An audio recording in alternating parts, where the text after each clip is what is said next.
ओम शांति। अॼु जा महावाक्य आहिनि क्वेश्चन करेक्शन ऐं कोटेशन सां पुरुषार्थ में ढीलोपन न अचे। क्वेश्चन करेक्शन ऐं कोटेशन सां पुरुषार्थ में ढीलोपन न अचे। 27/75 जा महावाक्य आहिनि। अॼु बाप दादा बेहद जी फुलवारी खे विशेष रूप सां ॾिसनि पिया कि हर एक फूल जे अंदर रूप रंग ऐं केतिरी खुशबू आहे।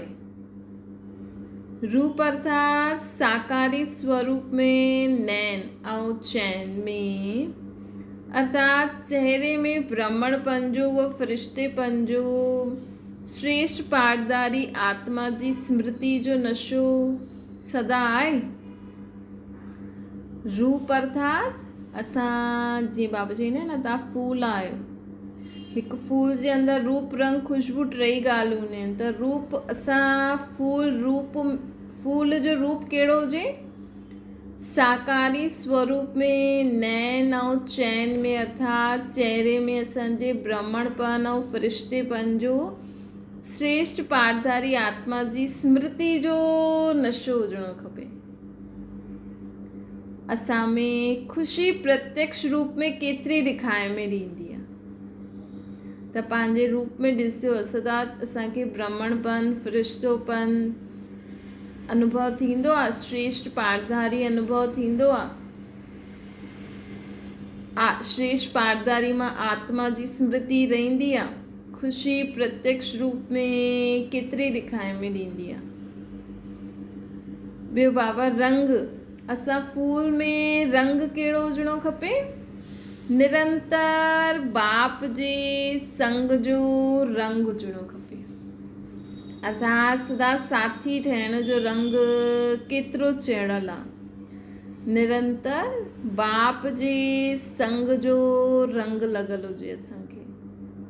अर्थात बुद्धि द्वारा बाबा जी यादि हुजणी खपे। ऐं खुशबू कहिड़ी हुजणी खपे? सदा रूहानी वृत्ति ऐं दृष्टि केसि ताईं अपनाई आहे। असां में खुशबू अर्थात सदा रूहानी वृत्ति ऐं दृष्टि, असां में आत्मिक वृत्ति ऐं आत्मिक दृष्टि असांजी केसि ताईं रही आहे। जेतिरो असां हिक ॿिए खे आत्मिक स्वरूप में ॾिसंदासीं न, ओतिरो असांजी दृष्टि वृत्ति में माण्हुनि खे रूहानियत जी खुशबू थींदी, न्यारो न्यारो अनुभव थींदो असां द्वारा।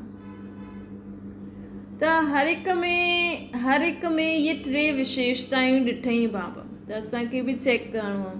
असां आत्मा फूल जो रूप अर्थात सदा ब्राह्मणपन फरिश्तेपन जो श्रेष्ठ आत्मा जी जो पाठ वॼायां थी मां, ये स्मृति रहंदी आहे, ख़ुशी रहंदी आहे। त ये रूप आहे। ऐं रंग कहिड़ो? सदा बाप जे संग जो रंग। खुशबू कहिड़ी?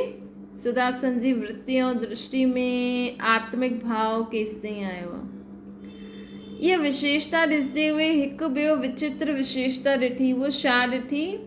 हिकु कि जंहिं विशेष फूलनि में बाप दादा जी नज़र आहे, उमंग उल्लास जी झलक बि आहे। जंहिं विशेष फूलनि में बाप दादा जी नज़र आहे, उमंग उल्लास जी झलक बि आहे, उम्मीदवार बि आहिनि, सर्व ब्राह्मण परिवार जो स्नेह बि आहे, लक्ष्य बि ॾाढो श्रेष्ठ आहे, कदम बि तीव्र गति सां आहिनि। लेकिन हाणे हिन रूप में ॾेखारे में ॾियनि था। कुझु समय पोइ बाप जी नज़र में रहण वारनि जे मथां माया जे रॉयल रूप जी नज़र लॻण सां कारण रूप रंग बदिली वेंदो आहे। बाबा ॾिठई कि जंहिं विशेष फूलनि में आहे न, जंहिं विशेष फूलनि ते बाप दादा जी नज़र वई, उन्हनि में छा छा ॾिठई बाबा? उमंग उल्लास जी झलक, उम्मीदवार बि हुया, सर्व ब्राह्मण परिवार जो स्नेह बि हुयो हुन में। उमंग उल्लास जी झलक, उम्मीदवार बि हुया, सर्व ब्राह्मण परिवार जो स्नेह बि हुयो, लक्ष्य बि उन्हनि जो ॾाढो श्रेष्ठ आहे कि असांखे जीवन में अॻियां वधिणो आहे, असांखे ऊच पद पाइणो आहे। कदम बि तीव्र गति सां हलनि था। बाबा जी जहिड़े फूलनि ते नज़र वई न, उन्हनि में सभु विशेषतायूं। लेकिन बाबा ॾिठईं कि हाणे हाणे त सुठा पिया हलनि, हाणे हाणे उन्हनि जे मथां माया जे रॉयल रूप जी नज़र लॻण सां कारण रूप त उन हिन जे कारण रूप ऐं रंग बदिली वेंदो आहे। त बाबा ॾिठईं कदमनि जी तीव्र गति यथार्थ मार्ग जे बजाए व्यर्थ मार्ग में तीव्र गति सां हली पई आहिनि। कदमनि में कि हाणे हाणे ॾाढो तीव्र गति सां हलनि था, हाणे हाणे व्यर्थ मार्ग जी जॻह तीव्र गति जा ढीला थी विया। फ़रिश्तेपन जे नशे जे बजाए ईश्वर ख़ुशी जे बजाए अनेक प्रकार जे नशा जो कि विनाशी नशा आहिनि, साथ साथ साधननि जे आधार ते जो प्राप्त हुई ख़ुशी ऐं नशा आहिनि उन्हनि में मस्तु थी वेंदा आहिनि। जीअं थींदो न आत्म हाणे हाणे सभु पुरुषारत था करो, असांजी स्थिति सुठी थी वई, पोइ हाणे हाणे हिन नशे खां परे पोइ दुनिया जे साधननि जे आधार ते प्राप्त हुई ख़ुशी ऐं नशे में मस्तु थी वेंदा आहिनि। सदा बाप जे संग जे रंग जे बजाए अर्थात हिकु बाप जो सहारो वठण जे बजाए समय प्रति समय जे आत्माउनि सां अल्पकाल जो सहारो मिलंदो आहे न, उन आत्माउनि खे ई साकारी सहारो ठाहे ॾींदा आहिनि, अर्थात संग जे रंग में रंगी वेंदा आहिनि। इन में बि मेजॉरिटी ॿारनि में हिकु ॻाल्हि लिखाइण में ॾिनी, त इन में बि बाबा ॾिठईं हाणे हाणे बाप जे संग में हाणे हाणे कुझु सैल्वेशन कुझु साधन मिलंदा आहिनि जंहिं द्वारा मिलनि था, पोइ उन्हनि जे नाम रूप में फसी वेंदा आहिनि। उन्हनि में बि बाबा हिकु ॻाल्हि ॾिठईं मेजॉरिटी ॿारनि में, मेजॉरिटी इन ब्रह्मण जीवन जे आदि में अर्थात पहिरियों पहिरियों जॾहिं बाप द्वारा बाप जो परिचय ज्ञान जो खज़ानो प्राप्त थींदो आहे, पंहिंजे जन्म सिद्ध अधिकार जो मालूम पियो, याद द्वारा प्राप्त थियो। बाबा चवनि था कि मेजॉरिटी इन ब्राह्मण जीवन जे आदि में अर्थात पहिरियों पहिरियों जॾहिं बाप द्वारा बाप जो परिचय मिलियो, ज्ञान जो खज़ानो मिलियो, पंहिंजे जन्म सिद्ध अधिकार जो मालूम पियो, याद द्वारा अनुभव भी थियो, दुख सुख में बदिली वियो, अशांति शांति में बदिली वई, भटकण बंदि थी वियो, ठिकानो मिली वियो न, ये सभु असांखे प्राप्त थी वियो आहे न।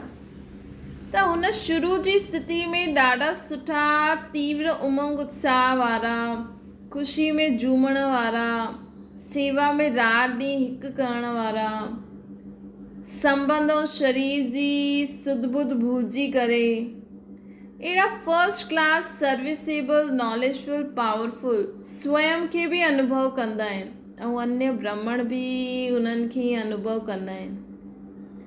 लेकिन भई बाबा चई न कि फर्स्ट क्लास ॿार जंहिंखे जॾहिं बाप जो परिचय मिलियो, ज्ञान जो खज़ानो मिलियो, इहो पतो लॻो कि अरे त स्वर्ग जी बादशाही त मुंहिंजो जन्म सिद्ध अधिकार आहे, बाबा जी यादि द्वारा एॾो सारो अनुभव थिए थो, सभु दुख सुख में बदिली आहे, अशांति शांति में बदिली वई, भटकण बंदि थी वियो, ठिकानो मिली वियो। त ये शुरू जी स्थिति जो हूंदी आहे न, बचपन जा ॾींहं भुलाइण ॾियो, शुरू में केॾो उमंग उत्साह हूंदो आहे, ख़ुशी हूंदी आहे, सोचंदा आहियूं हीअं लिखूं, हीअं पुरुषारत करूं, हीअं चार्ट ठाहियूं, ध्येयधारनि खे बि फटाफट भुलिजी वेंदा आहिनि, सर्विस बि कंदा आहिनि, पावरफुल स्थिति बि अनुभव कंदा आहिनि, ॿिया ब्राह्मण बि उन्हनि खे सुठो सम्झंदा आहिनि।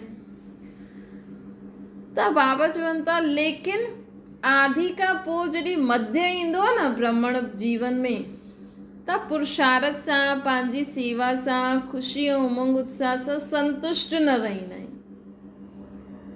छो जी पहिरियों पहिरियों त ख़ुशी रहंदी आहे, पोइ धीरे धीरे पुरुषारत कंदा आहियूं त पोइ माया जा अलॻि अलॻि रूप सामनो कंदा न, पोइ अगरि असां हुन सामने खे सम्झी न सघंदासीं त पुरुषारत में ढिला थी वेंदासीं, पंहिंजी सेवा में ऐं ख़ुशी ऐं उमंग उत्साह घटि थींदो वेंदो। त इहे यादि रखिणो आहे कि असां जीअं जीअं वॾा थींदा वेंदासीं न, असांखे अनुभवी ठाहिण लाइ माया ईंदी आहे, माया ईंदी तॾहिं त असां बाबा जे जेको ज्ञान गुण शक्तियूं आहिनि उन्हनि खे यूज़ करे पोइ उन्हनि खे पार करे सघंदा आहियूं न। त पंहिंजे पाण सां क्वेश्चन कंदा रहंदा आहिनि पोइ अहिड़ा ॿार कि पहिरियों ईअं हुयो हाणे हीअं छो थियो आहे, पहिरियों जहिड़ो उमंग उत्साह हाणे छो न आहे, पहिरियों वारी ख़ुशी गायब छो थी वई। चेक करो, ईअं थींदो आहे तव्हांखे बि। चढ़ती कला जे बजाए रुकती कला छो थी वई आहे मुंहिंजी, जबकि ज्ञान गुह्य आहे, समय समीप अचे थो, सेवा जो साधन बि ॾाढा प्राप्त आहिनि, पोइ बि पहिरियों जहिड़ो अनुभव छो नथो थिए। कई ॿारनि खे ईअं लॻंदो आहे, मेजॉरिटी जो इहो अनुभव हूंदो आहे। हाणे हिन जो कारण छा आहे? अगरि तव्हांजी पहिरों जी स्थिति सुठी हुई, हाणे अगरि तव्हांजी ओड़ी स्थिति न आहे, प्रश्न आहिनि कई, त हुन जो कारण बाबा असांखे अॼु ॿुधाइनि था। कारण इहो आहे जॾहिं सेवा में ब्रह्मण परिवार जे संपर्क में व सेवा द्वारा जो प्रत्यक्ष फल प्राप्त थींदो आहे न, हुन में हलंदे हलंदे कोई हद जी पोजीशन में अची वेंदा आहिनि। हुन में हलंदे हलंदे कोई हद जी पोजीशन में अची वेंदा आहिनि। कोई हम शरीक सर्विस साथियुनि व संपर्क में अचण वारे पंहिंजे साथियुनि खे ऑपोजिशन में, पंहिंजे साथियुनि जो ऑपोजिशन में लॻी वेंदा आहिनि। या त हद जी पोजीशन खपे या कोई साथी हूंदो आहे न सर्विस में, जो साथी व संपर्क में अचण वारे पंहिंजे साथियुनि जो ऑपोजिशन करणु लॻी वेंदा आहिनि। टी ॻाल्हि आहे कोई स्थूल सैल्वेशन वठण में लॻी वेंदा आहिनि, अर्थात सैल्वेशन जे आधार ते सेवाऊं पुरुषार्थ कंदा रहंदा आहिनि। कोई क्वेश्चन ऐं करेक्शन करणु लॻी वेंदा आहिनि, कोई क्वेश्चन कंदो कोई करेक्शन कंदो। कोई या त क्लास मुरली मां ई कोई न कोई ॻाल्हि में क्वेश्चन कंदा रहंदा, पोइ हुन में संशय पैदा थींदो है। त या पंजो पॉइंट बाबा चवनि था, कोई ॿिए जी कोटेशन अर्थात उदाहरण ॾियणु लॻी वेंदा, अर्थात ॿिए जे दृष्टांत सां पंहिंजो सिद्धांत ठाहिणु लॻी वेंदा। हिन पंज मां सां कोई न कोई उल्टो मार्ग अपनाए वठंदा आहियूं न। कहिड़ो या त पोजीशन खपे, भई असां हेॾे साल खां ज्ञान में आहियूं, असां हेॾो उहो था करूं, असांखे मान नथा ॾियनि। या त हम शरीक साथियुनि जे संपर्क में अचण वारनि जे ऑपोजिशन में अची वेंदा आहिनि, या कोई स्थूल साधन वठण जे में लॻी वेंदा आहिनि, या त क्वेश्चन ऐं करेक्शन में लॻी वेंदा आहिनि, या ॿियनि जे उदाहरण ॾियणु लॻी वेंदा आहिनि। त हीअं उल्टो मार्ग अपनाईंदा आहिनि। बाप चई कि सदा तपस्वी ठही करे पंहिंजे ईश्वरीय ब्राह्मणपन जे सर्व त्याग जे पोजीशन में स्थित रहो। बाबा चई कि सदा तपस्वी ठही करे पंहिंजे ईश्वर ब्राह्मण व सर्व त्यागी जी पोजीशन में स्थित रहो। लेकिन हद जी पोजीशन में मां सभिनि खां ज़्यादा सर्विसेबल, प्लानिंग बुद्धि, इन्वेंटर, धन जो सहयोगी, ॾींहुं राति तन लॻाइण वारो आहियां, मां केॾी हार्डवर्क कंदो आहियां, मां त इंचार्ज आहियां। हिन प्रकार जे हद जे नामन शान जे उल्टे पोजीशन खे पकड़े वठंदा आहिनि, अर्थात यथार्थ मंज़िल सां व्यर्थ मार्ग में तीव्र गति सां हली वेंदा आहिनि। जंहिंजे कारण जो असांजी शुरू वारी स्थिति हुई न, जॾहिं असां ज्ञान वठंदा आहियूं त केॾी सुठी स्थिति हूंदी आहे, सभिनि जो अनुभव आहे, बचपन जा ॾींहं ॾाढा सुठा हुया। लेकिन पोइ धीरे धीरे अगरि असांजो उमंग उत्साह, ख़ुशी, पुरुषार्थ में ढिलोपन अचे थो त हुन जा 5 कारण बाबा ॿुधाई, चेक करो असां में आहे इहो। बाप चई सैल्वेशन आर्मी आयो तव्हां, अर्थात अन्य आत्माउनि खे सैल्वेशन ॾियण वारा। लेकिन हद जी सैल्वेशन जी ये साधन हुजे त सर्विस कंदासीं, ये पहिरियों ये साधन ॾियो पोइ सर्विस कंदासीं। साधन बि सेवा अर्थ न, लेकिन पंहिंजे सुख जे अर्थ मांगदा आहिनि। अगरि इहो कयो त सर्विस करे सघंदा आहियूं, इहो ॾियो त असां सर्विस कंदासीं, ईअं करो त क्लास में ईंदासीं, एक्स्ट्रा स्नेह रिगार्ड ॾियो, एक्स्ट्री ख़ातिरी करो, ऐं विशेष नाम वठो। अहिड़े प्रकार जी सैल्वेशन जे आधार ते पंहिंजे पुरुषार्थ करणु लॻी पईंदा आहिनि।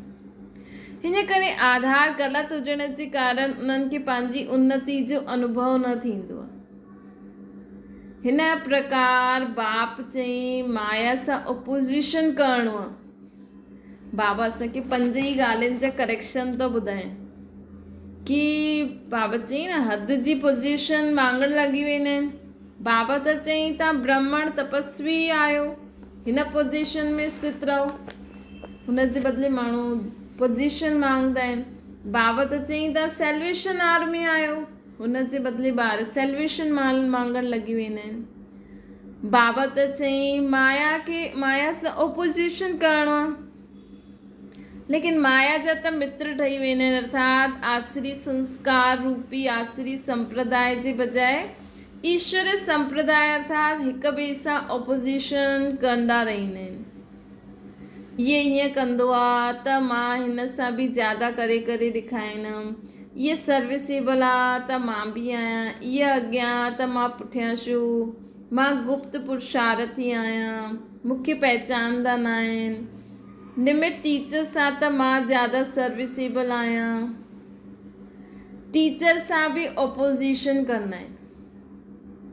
तव्हां त अनुभवी न आहियो न, मां त अनुभवी आहियां न, तव्हां अनपढ़ आहियो, मां पढ़ियल आहियां।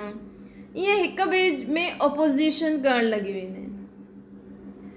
पंहिंजो सदाकाल जो श्रेष्ठ पोज़ीशन गवाए ॾींदा आहिनि। आपस में ओपोज़िशन जे कारण माया सां ओपोज़िशन करण में कमज़ोर थी वेंदा आहिनि। आपस में हिक ॿिए जे ओपोज़िशन थींदा आहिनि कि मां सुठो, ईअं न, मां ईअं, अर्थात विजयी न ठही सघंदा आहिनि। हिन ई प्रकार क्वेश्चन ऐं करेक्शन ऐं कोटेशन ॾियण में त ॾाढा होशियार आहिनि। वकील ऐं जज ठही वेंदा आहिनि। बाप खे करेक्शन ॾींदा रहंदा आहिनि। पंहिंजे पाण खे छुड़ाइण जे लाइ अर्थात पंहिंजी ग़लती खे छिपाइण लाइ कोटेशन ॾींदा आहिनि। मूंखां वॾो महारथी बि हीअं कंदो आहे। कोटेशन छा ॾींदा आहिनि कि अगरि कुझु ग़लती थी वञे त चवंदा आहिनि कि मूंखां वॾो त इहे महारथी बि इहे ग़लती कंदो आहे। हिन समस्या ते फलाने खे बाप दादा ईअं चयो ई न, हिन करे मां बि उहा श्रीमत मञी छॾी। पर बाबा त चईंदो आहे न, हर हिक जी नब्ज़ ॾिसी करे बाबा राय ॾींदा आहिनि। फलाने डेट जी मुरली में ये चयो, हुन प्रमाण मां ये करां थी। समय और सर्कमस्टेंसिस के न ॾिसंदा आहिनि, लेकिन शब्दनि खे पकड़े छॾंदा आहिनि। ॾिसो हिक ई मुरली में कॾहिं बाबा चईंदा कि देह सां न्यारी ठहो, सभिनि खे आत्मिक दृष्टि सां ॾिसो, दैहिक संबंधनि में फंसो न। ॿी मुरली में बाबा चईंदा पंहिंजे परिवार, लौकिक परिवार वारनि जी बि सर्विस करो, उन्हनि खे बि ज्ञान ॾियो। त ईअं बाबा जी न अलॻि अलॻि पॉइंट्स सभिनि जे लाइ हूंदियूं आहिनि। त कोई माण्हू चईंदो, कोई ॿार चईंदो, अरे बाबा त चईंदा आहिनि न परिवार वारनि खे बि ज्ञान ॾियो, त लौकिक परिवार में बिज़ी थी वेंदा आहिनि। लेकिन बाबा इहे बि त चवंदई न कि उन्हनि सां न्यारो रही करे उन्हनि खे ज्ञान, आत्मिक भाव, आत्मिक दृष्टि रखी करे ज्ञान ॾियणो आहे। बाबा इहे बि चईंदा आहिनि कि अगरि उहो ज्ञान जो एतिरो मान नथा ॾियनि त बसि उन्हनि खे इहे चओ तव्हां आत्मा आहियो, तव्हांजो बाप परमात्मा आहे। ज़्यादा उन्हनि सां अहिड़े ज्ञान वेस्ट बि न करिणो आहे। बाबा इहे बि चईंदा आहिनि आर्ग्यू न करिणो आहे। बाबा इहे बि चईंदा आहिनि इहे न कि तव्हांजा लौकिक परिवार वारा शास्त्र आदि ॿुधाइण लॻी वेंदा आहिनि ऐं तव्हां उन्हनि खे चयो न बाबा त मूंखे चए थी ज्ञान ॿुधाए, त चलो इहे बि ॿुधो, असां हिननि खे ज्ञान, इहे बि टाइम वेस्ट थी वियो न। त बाबा जी हिकु ॻाल्हि खे न पकड़णो आहे, सभु ॻाल्हियुनि खे बुद्धि में धारण करे हलणो आहे। ऐं कंहिं समय कहिड़ी पॉइंट खे यूज़ करे हलणो आहे उहा सम्झ असांखे अचणी खपे, उहो अनुभव हुजणो खपे असांखे। त समय और सर्कमस्टेंसिस खे न ॾिसंदा आहिनि, लेकिन शब्द पकड़े छॾंदा आहिनि। इन भूल जे कारण हिकु भूल सां अनेक भूलियूं ज़्यादा वधंदी रहंदियूं आहिनि। अलबेले पंज संस्कार थी वेंदा आहिनि। पुरुषार्थ जी गति तीव्र सां मध्यम थी वेंदी आहे। बाप चई कि मास्टर त्रिकालदर्शी अर्थात टिनिनि कालनि खे ॼाणण वारा आहियो। हिन धारणा खे अपनाइण जे कारण पंहिंजी करेक्शन जे बजाए ॿियनि जी करेक्शन कंदा रहंदा आहिनि। ॿियनि जी करेक्शन में बाप सां कनेक्शन टुटी पवंदो आहे। हिन करे शक्तिहीन हुजण जे कारण उलझंदा रहंदा आहिनि। सुख शांति व अतींद्रिय सुख जी अनुभूति जो ठिकानो नज़र न ईंदो आहे, पर चिंतन पतन जी तरफ़ वठी वेंदो आहे। सम्झो मतिलब कि असां टिनिनि कालनि खे ॼाणण वारा आहियूं त त्रिकालदर्शी स्थिति ते स्थित थी करे हर ॻाल्हि खे ॾिसो। हिन धारणा खे अपनाइण जे कारण अगरि असां त्रिकालदर्शी स्थिति में स्थित थी करे हर ॻाल्हि खे ॾिसंदासीं न त असांजो बाबा सां कनेक्शन कॾहिं न टुटंदो। न त छा थींदो आहे, अगरि असां माण्हुनि जी ॻाल्हियुनि में ऐं हिननि में अची वेंदा आहियूं न ऐं कुझु फसी वेंदा आहियूं त पंहिंजे पाण खे करेक्शन जे बजाए ॿियनि खे करेक्ट कंदा रहंदा आहियूं। ॿियनि जी करेक्शन में बाप सां कनेक्शन टुटी पवंदो आहे। भई असां स्वयं खे ॾिसूं, साम्हूं वारो छा थो चए छा नथो चए, लेकिन जेको बि हुयो मां बाबा जी श्रीमत जे अनुसार कर्म कयो। मूंखे बाबा सां मुंहिंजो अगरि उहो कुझु चए बि थो, तव्हांखे कुझु सम्झ में नथो बि थो अचे त बाबा खे ॿुधाए करे ॻाल्हि ख़तमु करे छॾियो। असां फालतू उन्हनि सां आर्ग्यू करे उन्हनि सां डिस्कस करे बाबा सां असांजो कनेक्शन न टुटणो खपे। इहे असांखे चेक करिणो आहे। सम्झो कोई माण्हू असांखे कोई कमु थो चए, लेकिन बाबा जी श्रीमत अनुसार ऐं सर्कमस्टेंसिस अनुसार असांखे उहो कमु कंहिं रीति करिणो आहे असां करे छॾियो।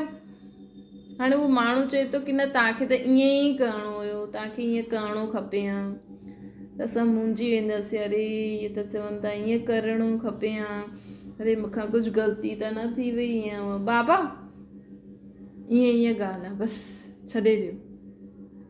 न त फालतू हुननि सां आर्ग्यू करे हुननि सां ॻाल्हियूं करे असांजो कनेक्शन टुटी पवंदो आहे। इन करे शक्तिहीन हुजण जे कारण उलझंदा रहंदा आहिनि। सुख शांति व अतींद्रिय सुख जी अनुभूति जो ठिकानो न ईंदो आहे, पर चिंतन पतन जी तरफ़ वठी वेंदो आहे। सम्झो हिन ॻाल्हियुनि में अचण जे कारण जो आदि जो नशो ख़ुशी जो अनुभव हूंदो आहे न, उहो ख़तमु थी वेंदो आहे। हिन करे इहे गीत सदा यादि रखो, बचपन जा ॾींहं भुलाइणा न आहिनि। जो बचपन जो असां ज्ञान में पहिरियों आयासीं, उहो नशो हुयो, उहो पुरुषार्थ करण जी लग्न हुई, बाबा सां गॾु केॾा सुठा अनुभव कंदा हुआसीं, उहो हाणे बि थियणा खपनि। हाणे बि ख़ुदि खे ॿार सम्झो, हाणे बि सम्झो कि मां जानकी ॾाढी चईंदा न अंत ताईं मां ख़ुदि खे स्टूडेंट सम्झंदी आहियां। मतिलबु जॾहिं बि मुंहिंजो तॾहिं बि मां ख़ुदि खे स्टूडेंट सम्झंदमि। असांखे बाबा जी मुरली ॿुधण लाइ सेंटर ते वेंदा आहियो, जो बि कंदा आहियो उहो त आत्मिक भाव सां कंदा हलो। तव्हांखे कोई मान सम्मान ॾे न ॾे, तव्हांखे कोई वॾो सम्झे न सम्झे, तव्हांखे कोई अॻियां करे न करे, तव्हांखे कोई जो बि तव्हांजे मन में ईंदो आहे, असांखे त छा, असांखे त बाबा जो ज्ञान ॿुधणो आहे, धारण करणी आहे, सेवा करणी आहे, बसि। हिते मेवा खाईंदा हो त हुते घटि थी वेंदा न पोइ, त हिते जेके खाइणो आहे खाए। असांखे त हिते त बाबा सां गॾु अतींद्रिय सुख जा मेवा खाइणा आहिनि, ऐं हुते असां प्रैक्टिकल में खाईंदासीं। त बाबा चवनि था इन करे चेक करो, हिन 5 मास कोई बि उल्टे व व्यर्थ मार्ग ते हली करे समय बर्बाद त नथा करो। चेक करो, पोइ पंहिंजे खे चेंज करो त चढ़ती कला जी और हली वेंदो। अहिड़ा मेजॉरिटी आत्माउनि जो अनुभव बाप दादा ॾिठई। त चेक करो असांजी जेकी शुरू जी स्थिति हुई उहे ई हाणे आहे या बदिली वई आहे। हाणे मेले जो अंत आहे, त अंत में अंतिम आहुति विझो, अर्थात सदा काल जे लाइ पंहिंजे खे समर्थ ठाहियो। रिज़ल्ट त ॿुधाईंदासीं न, त वर्तमान समय जे पुरुषार्थनि खे हलदे हलदे रुकी वञण जो समाचार बाबा अॼु ॿुधाईं। अॻियां खां परिवर्तन भूमि जो परिवर्तन सदा साथ रखिणो आहे। हिनखे चईंदासीं मेलो मल्हाइण अर्थात स्वयं खे संपन्न ठाहिण। अच्छा, अहिड़ा सेकेंड में स्वयं खे दृढ़ संकल्प सां परिवर्तन करण वारा, पंहिंजी वृत्ति द्वारा वायुमंडल खे सतो प्रधान ठाहिण वारा, पंहिंजी नज़र सां निहाल करण वारा, पंहिंजी नज़र सां सर्व खे निहाल करण वारा, अहिड़ा बाप जा सदा साथी सहयोगी ऐं शक्तिशाली आत्माउनि खे बाप दादा जो यादि प्यार ऐं नमस्ते। असांजी बि बाप दादा खे यादि प्यार ऐं नमस्ते। अच्छा, ओम शांति। बाबा खे यादि करो।